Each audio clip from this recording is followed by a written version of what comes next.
Welcome to a moment of faith. Thank you for joining in with us today. I want to share with you just a brief moment about the promises of God. God's promises are still for us today. Many times they seem impossible. Circumstances, trials, tribulations, situations that are beyond our control often will cause us to forget what God's promises are for us. I was reminded of a lady by the name of Sarah.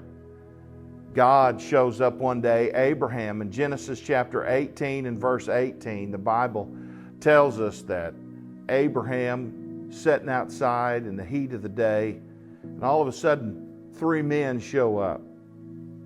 He brings them in, he feeds them, and one of them says, Abraham, I'm going to come back in a year from now, and you're going to have a child. Abraham no doubt pondered it for a moment, but Sarah's on the other side listening to what's going on, a typical lady. And what does she do? She starts to laugh. And what does God do? Have you ever been laughed at?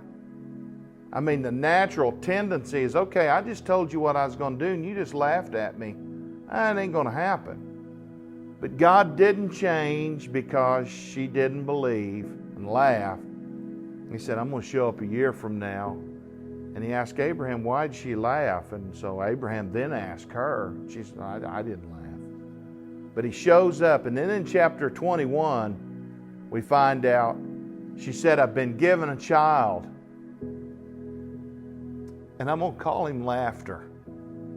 So every time she looks at him, every time she calls his name, she says, everybody's going to see and know Laughter.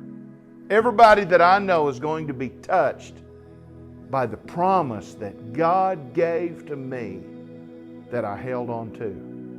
I'm talking to somebody today that God has given you some promises.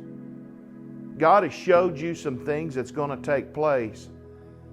But through situations and circumstances, you don't see your son being saved. You don't see your children praying with you in the altar. You don't see your situation ever changing. And the devil will tell you it's always going to be that way. But you hold on to the promises of God. Because with God, there's nothing that is impossible. Abraham believed and counted it to God for righteousness' sake. And God worked miracles on his behalf. And he's no respecter of person. He'll do the same for you. I'm ready for some laughter.